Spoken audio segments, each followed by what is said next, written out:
आपका shining stars with Savitri में। आज मैं आपका परिचय एक ऐसे बहुआयामी व्यक्तित्व से कराने जा रही हूँ जिन्होंने 30 वर्षों तक भारतीय सेना में अपनी सेवाएं दी और दूसरी ओर जो राष्ट्रीय चेतना के उच्च स्तर के हिंदी साहित्य के महान कवि हैं जिनका नाम होता है डॉक्टर कर्नल वीपी सिंह। तो आइए हम उनका दृश्यात्मक परिचय लेते हैं।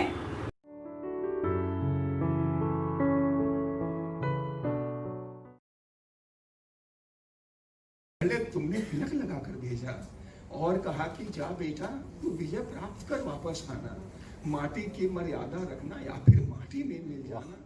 तुमने जो सिखलाई मुझको उसी राह को अपनाया हूँ। दुश्मन का पीछा करते मैं कितनी दूर निकल आया हूँ।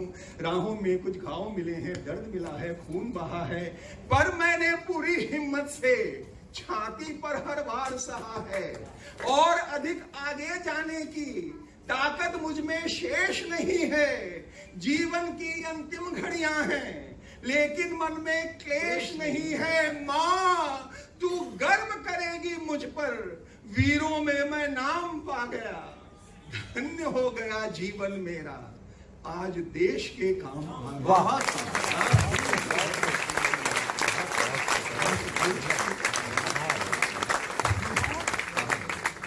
सुनाने को बहुत कुछ है, बहुत से आंसू, बहुत सी चूड़ियों के टूटने की आवाज, बहुत से महावर के बिखरने की समय।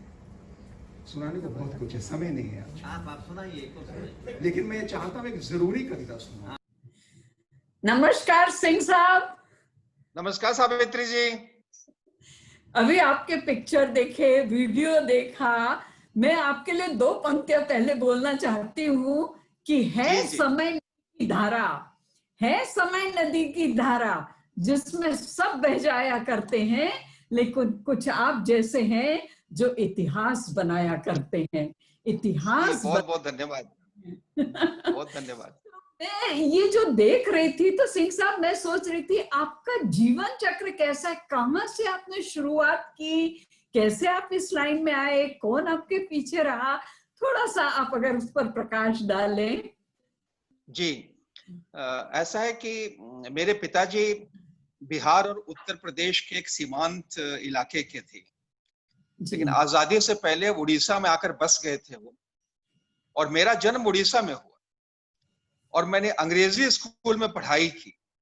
लेकिन बाबूजी के संस्कार ऐसे थे कि सुबह 4 बजे उठकर वो प्रभाती गाते थे, सूर के दोहे गाया करते थे, तुलसी की चौपाइयां गाया करते थे, श्लोक पढ़ा करते थे।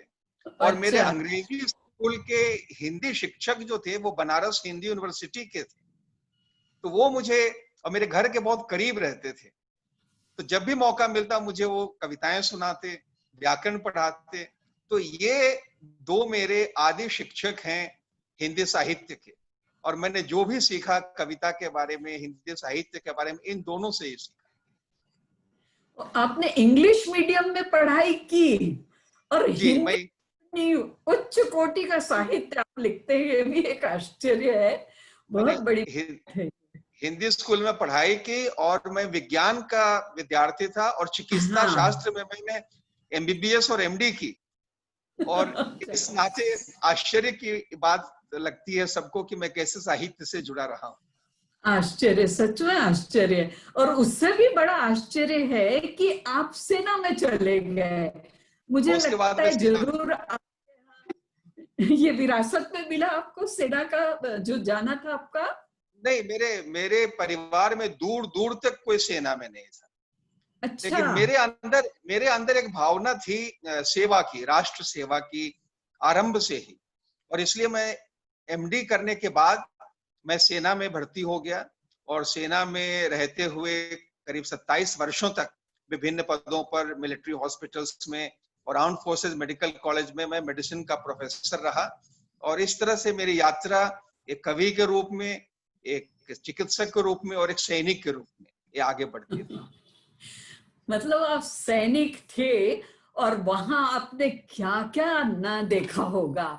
मैं एक छोटी सी बात अब आपसे पूछूंगी उसके पहले कहना चाहती हूँ कि सेना की ही बात है और आज जैसा माहौल है कि किसी गजरे की खुशबू को महकता छोड़ के आया हूँ, एक सैनिक की क्या बात। भावना, किसी गजरे जी की खुशबू को महकता छोड़ के आया हूँ, मेरी नन्ही सी चिड़िया को चहकता छोड़ के आया हूँ, मुझे सीने से अपने तू लगा लेना ए भारत माँ, मैं अपनी माँ की बाहों को तड़पता छोड़ के आया हूँ। ये जी जी भावनाएं होती है, जी ये जी सब कुछ आपने देखा होगा। कुछ ऐसे दृश्य बताइए जो आपके मानस पटल पर अभी तक अंकित हैं।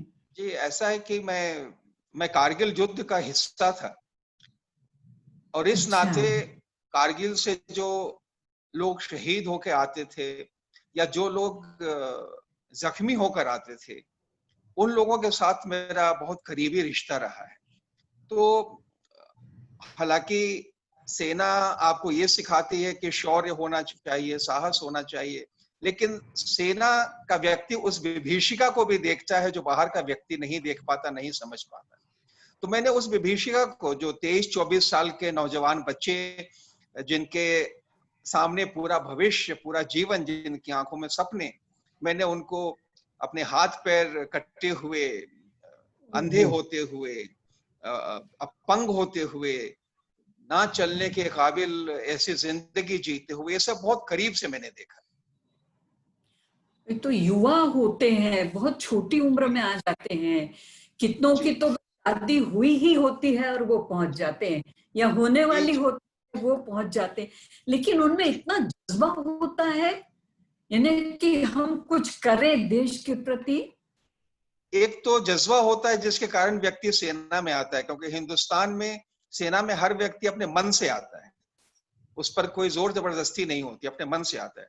और उसके बाद सेना की जो ट्रेनिंग होती है, वो ट्रेनिंग इतनी सख्त होती है कि आपको कहीं ना कहीं बाहर से तो सख्त बनाती ही है, अंदर से भी सख्त बना देती है। हाँ, बहुत बहुत बढ़िया।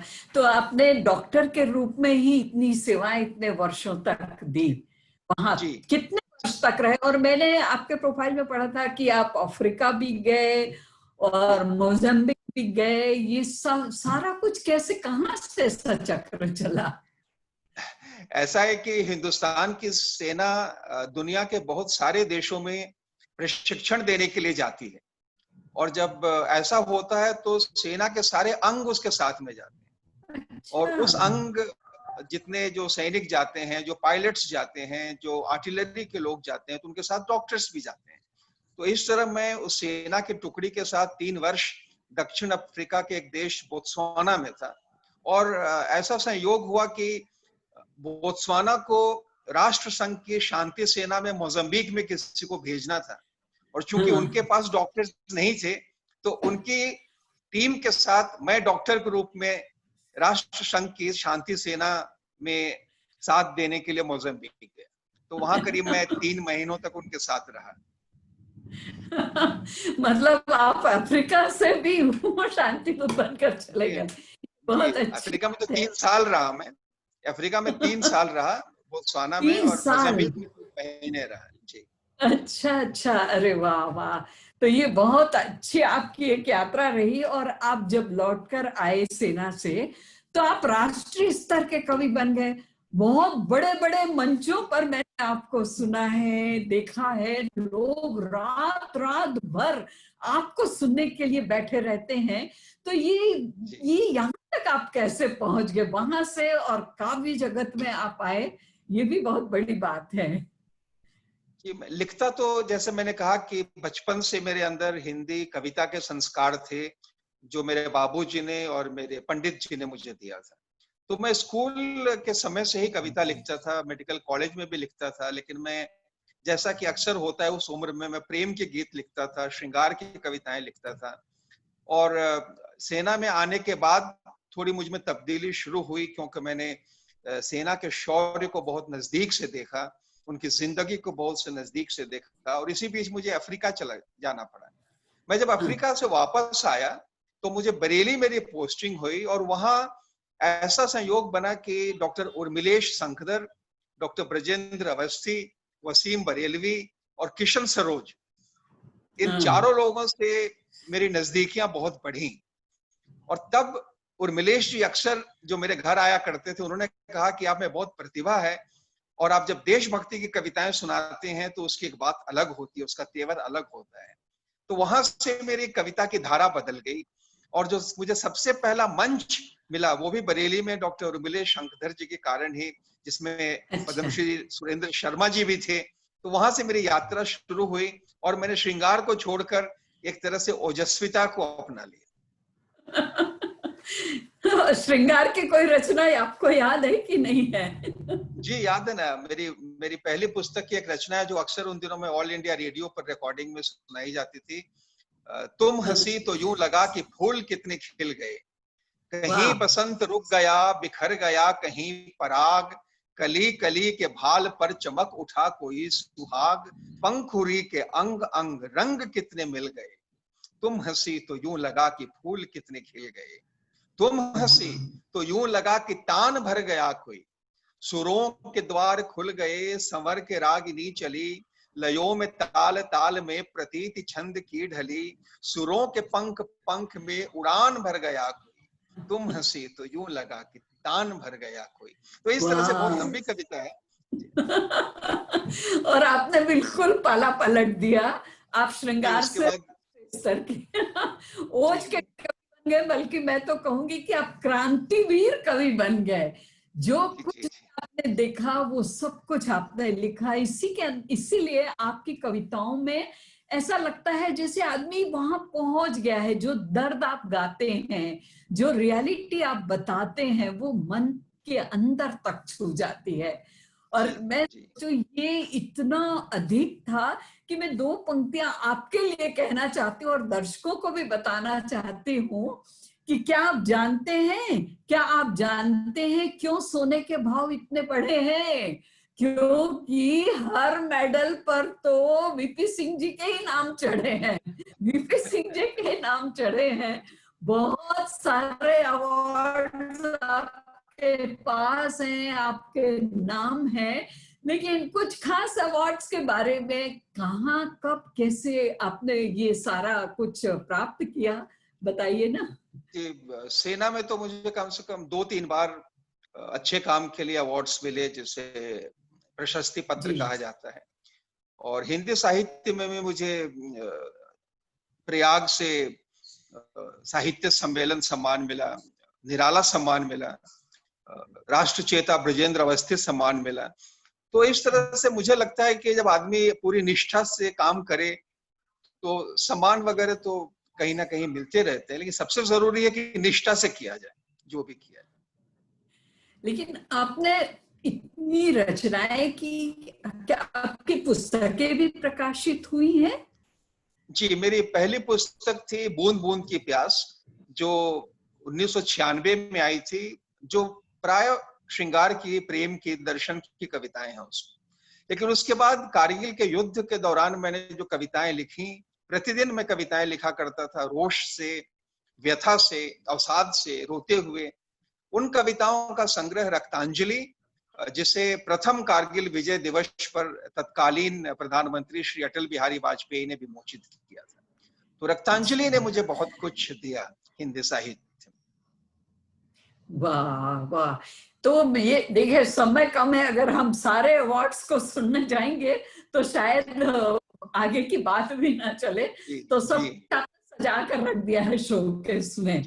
लेकिन मैं सोचती हूँ कि सबसे बड़ा अवार्ड वो है जो आपको पब्लिक से मिलता है, आपको श्रोताओं, आपके दर्शकों से मिलता है।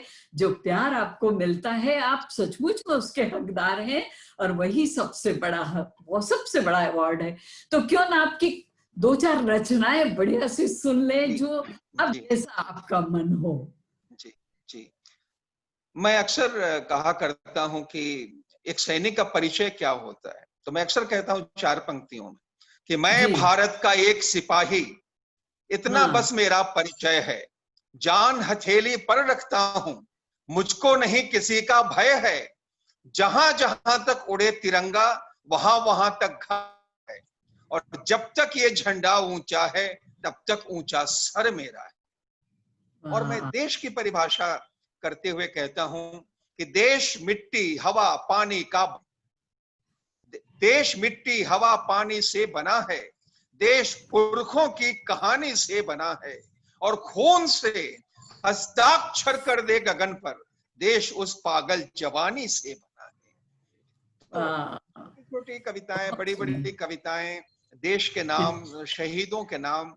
जी, शहीदों के नाम पर जो आपने जैसा देखा, आपने लिखा, आपने बताया, तो शहीदों के लिए आपने क्या लिखा, और दो पंक्तियां मैं भी कहना चाहती हूँ। जिन शहीदों के बीच आप रहे, जो दर्द आपने देखा, जो पीड़ा आपने सही, कि हम सब की पीड़ा भय और दहशत समेट कर, हम सब की पीड़ा भय और दहशत समेट कर, सलाम उनको जो चले गए तिरंगा लपेट कर, जो चले तिरंगा लपेट कर।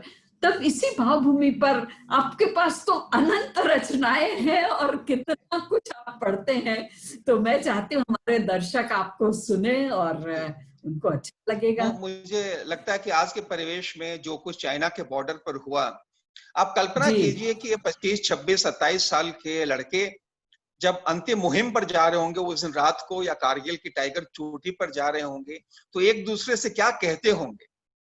मैंने क्योंकि बहुत करीब से देखा है, सुना है उनको कहते हुए।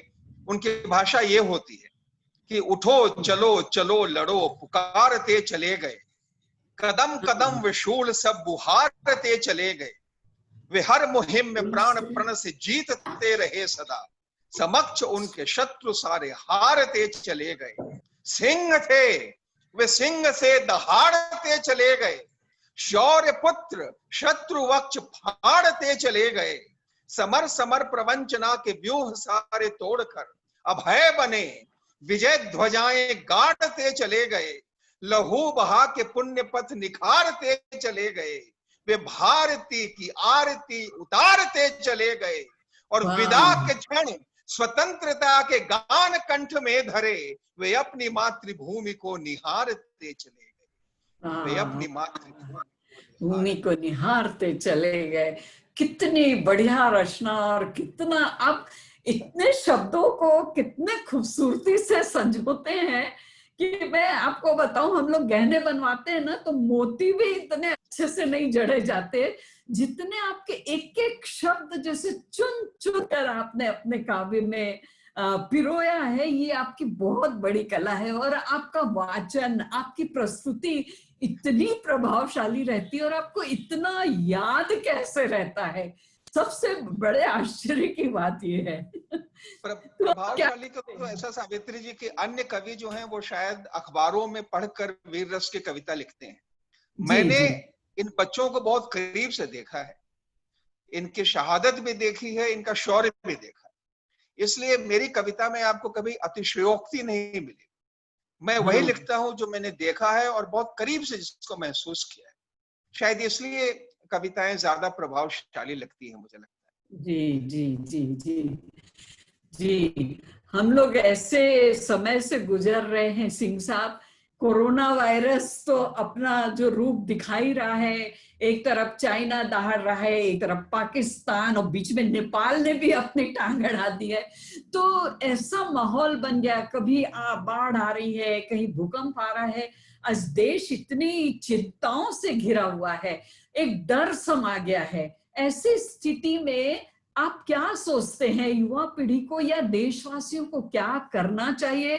क्या ये डर हमारे लिए बहुत फायदेमंद होगा, या उसमें से कोई रास्ता निकल पाएगा या नहीं? आप क्या सोचते हैं? आज मैं तो एक सैनिक हूं, और सैनिक बेशक वो सेना से निकल गया हो तो भी वो जीवन पर्यंत सैनिक रहता है।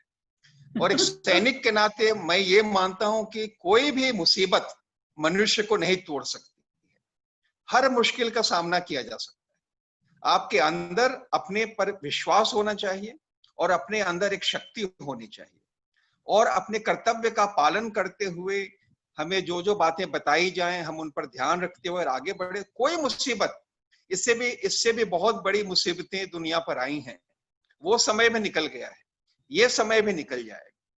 जरूरी बस 2-3 चीजें हैं। एक, अपने देश से अथाह प्रेम होना चाहिए। 2, अपने पर विश्वास होना चाहिए। तीन, हमें यह ज्ञात होना चाहिए कि हम केवल अपने लिए नहीं जीते हैं, हम इस समाज के लिए, इस देश के लिए, इस विश्व के लिए भी जीते हैं। और सबसे बड़ी बात जो हमारे आध्यात्म ने हमें सिखाया है, जो हमारी पुरातन संस्कृति ने हमें सिखाया है कि अमृतस्य पुत्राः, तुम अमृत के पुत्र हो, तुम्हारा कहीं शेष नहीं है, तुम्हारा अंत नहीं है। और अगर तुम अमृत के पुत्र हो तो तुम्हें किसी भी चीज से डरने की जरूरत नहीं है। अभय, एक शब्द होता है अभय, और जिसने भय को जीत लिया वो जीवन में किसी भी चीज से नहीं हार सकता। ये देखिए, ये जो सेना की बात आपके मुख से निकल रही है, सचमुच में सैनिक जो होता है अनुशासित होता है और देश के बारे में इतना कुछ सोचता है। और हमारी युवा पीढ़ी को ये सब सोचना चाहिए, डर के आगे ही जीत है, जैसा हमेशा कहा जाता है। जो कोरोना काल, एक छोटी सी बात आपके हंसने के लिए बताना चाहती हूँ। एक युवा सेना में भर्ती होने के लिए चला गया। अब ऐसी तो दुबली पतली कद काठी, अब उन्होंने कहा कि आप क्या सेना में करेंगे, क्या आपको भर्ती करके हम कर लेंगे? बोले नहीं नहीं, मैं तो सेना के लिए कुछ ना कुछ करना चाहता हूँ, आप भर्ती ना करें, लेकिन कम से कम मेरा एक बोतल खून तो ले लीजिए। तो उन्होंने फिर एक बोतल खून लिया, उसकी इच्छा अनुसार एक बोतल खून लिया। बाद में वो बेहोश हो गया, 4 बोतल खून चढ़ाया, जब जाकर उसको होश आया। तो ये तो खैर हंसने की बात है, ऐसा होता नहीं है। सेना में जाने के लिए सचमुच बहुत ट्रेनिंग चाहिए, बहुत ट्रेनिंग चाहिए सेना में जाने। अच्छा, बहुत ट्रेनिंग। भय पर विजय करना कोई आसान बात नहीं। हाँ, हर तो पल सिखाया जाता है। ट्रेनिंग दी जाती। हाँ, तो आपने भी इतनी ट्रेनिंग ली? जी, हर किसी को लेनी पड़ती, हर किसी को, डॉक्टर हो, इंजीनियर हो, सेना में कोई भी हो, उसे बंदूक चलानी, उसे ग्रेनेड चलानी, उसे अपने को सुरक्षित कैसे रखना है, स्टैन गन चलाने, राइफल चलानी, सारी ट्रेनिंग दी जाती है जैसे एक सैनिक को दी जाती है। अच्छा, तो ये सारी, और आप डॉक्टर बनके इस तरह ये मतलब इतना सारा आपको ट्रेनिंग का ये जो बोझ सहना पड़ा, ये भी बहुत बड़ी बात है। कितना कुछ आपने देखा है। तो सिंह साहब, जिन हालातों में देश गुजर रहा है ना, देखिए हम लोग बड़े आशावादी लोग हैं। मैं आपको बताऊं कि दुनिया के लोग सोच रहे पता नहीं हम जिंदा भी बचेंगे कि नहीं, और हम लोग इतने आशावादी हैं, साल भर का अचार बना के रख रहे हैं, अनाज सही बात है। और हम लोग ऐसे लोग हैं, देखिए चाइना सब तरफ वो बांट रहा है वायरस, और अब तो वेपन लेकर आ गया। पाकिस्तान बांट रहा है आतंकवाद, लेकिन हम लोग सबको दवाइयां बांट रहे हैं, सबको योग सिखा रहे हैं, सबको बचने की तरकीब सिखा रहे हैं। हमारे प्रधानमंत्री बोलते हैं हम 1 इंच जगह किसी की नहीं चाहते, लेकिन अपनी 1 इंच देना भी नहीं चाहते। हम किसी को छेड़ेंगे नहीं, लेकिन अगर कोई हमें छेड़ेगा तो हम उसे छोड़ेंगे नहीं। तो प्रधानमंत्री के इन जो सिनारियो है, इन विचारों से आप कहां तक कैसे सहमत हैं, और देश के हालात पर आपके अपने विचार आप बताइए। मैं चूंकि मैं सैनिक हूं और मैं मानता हूं कि उस वक्त की जो भी सरकार है उसके आदेश का पालन करना हमारा कर्तव्य है जी। और आज की सरकार, मैं राजनीति का व्यक्ति नहीं हूं, लेकिन इतना तो मैं कह सकता हूं जरूर कि सरकार उचित मार्ग पर है। सरकार को जो करना चाहिए सेना के लिए और सरहदों के लिए सरकार कर रही है। लेकिन उससे भी बड़ी बात यह है कि जब तक इस देश का एक भी सैनिक है तब तक इस देश की प्रभु सत्ता को कोई चुनौती नहीं दे सकता। मैं तो हरदम कहता हूं कि जब भी आओगे सीमा पर, इस धरती का वीर मिलेगा, बलिदानों की लहर सजाए झेलम का हर तीर मिलेगा। 48, 65, 71 और कारगिल याद करो, भारत के बेटों के होते कभी नहीं कश्मीर मिलेगा। भारत के बेटों के होते कभी नहीं कश्मीर मिलेगा। कोई भी सरकार हो, सेना इस देश के साथ है और देश को आश्वस्त होना चाहिए कि जब तक सेना का एक भी सैनिक जिंदा है, इस देश पर कोई आंच नहीं आ सकती। बहुत बढ़िया, क्योंकि आप लोग सरहद पर जागते हैं, इसीलिए हम लोग घर में चैन की नींद सोते हैं। आप लोग वहाँ गोली खाते हैं, इसीलिए हम लोग घर में होली मनाते हैं। कितना कुछ बलिदान, कितना कुछ आपने देश के लिए दिया। ये देश हमेशा आप लोगों का आभारी रहेगा। लेकिन जाते जाते एक और रचना, मेरा मन तो है कि मैं आपको सुनती रहूं, लेकिन एक दो रचना जैसा आपका मन हो सुना दीजिए। मैं आपको चूंकि एक श्रद्धांजलि के रूप में कविता सुना रहा हूं जो हमारे 20 सैनिक शहीद हुए हैं, और कहना चाहता हूं मैं ये कि हम समर्पित कर रहे श्रद्धा सुमन, राष्ट्र के प्रहरी तुम्हें शत शत नमन। गर्जना हो और हो हुंकार तुम, वज्र हो तुम और हो टंकार तुम, शक्ति साहस धैर्य के आधार तुम, अनगिनत आहूतियों की धार तुम, प्रलय हो तुम और तुम सुरभित पवन, राष्ट्र के प्रहरी तुम्हें शत शत नमन। तुम करोड़ों आस्थाओं में ढले, आंधियों में अनल बरकन तुम जले, चले तुम संघर्ष, चले तुम संकल्प ले सामर्थ्य ले, विजय पथ पर तुम सतत बढ़ते चले, किया हर संग्राम में रिपु का दलन, राष्ट्र के प्रहरी तुम्हें शत शत नमन। और भूल कर संघर्ष की सारी व्यथाएं, लिखी तुमने शौर्य की नूतन कथाएं, तुम चले तो चली कितनी प्रार्थनाएं, तुम गिरे तो रो पड़ी सारी दिशाएं, विदा तुमको दे रहे धरती गगन, राष्ट्र के प्रहरी तुम्हें शत शत नमन, राष्ट्र के प्रहरी तुम्हें शत शत नमन। आपको भी शत शत नमन। आपको भी शत शत नमन। आपने इतना बहुमूल्य समय निकाला हमारे लिए, हमारे शो में आए, और लोग निश्चित रूप से आपको देखकर इतने खुश होंगे, उन्हें इतना अच्छा लगेगा आपको सुनकर। मुझे भी बहुत खुशी है आपको यहाँ बुलाकर। तो मैं यही कामना करती हूँ आप स्वस्थ रहें, मस्त रहें, व्यस्त रहें, बस अस्त व्यस्त न रहें, लेकिन आपका आना हमारे लिए बहुत बड़ी बात है। रूबरू आपसे मिलने का मौका मिला, बहुत बहुत धन्यवाद सिंह साहब, बहुत बहुत नमस्कार। सावित्री जी, आपको भी बहुत बहुत नमस्कार। आपके साथ वर्षों से मुंबई में बहुत सारे मंचों पर रहने का सौभाग्य रहा है। आप वर्षों से हिंदी साहित्य, हिंदी कविता की सेवा कर रही हैं, और मैं आपको शुभकामनाएं देता हूं कि आप इसी तरह स्वस्थ रहें तथा हिंदी कविता की सेवा करती रहें, और सबको इसी तरह अपने से जोड़ती रहें, हंसाती रहें, रुलाती रहें, गीत सुनाती रहें, कविताएं सुनाती रहें, और इसी तरह साहित्य से जुड़कर अपने जीवन की यात्रा को। बहुत बहुत धन्यवाद। बहुत बहुत धन्यवाद सिंह साहब। नमस्कार नमस्कार। नमस्कार।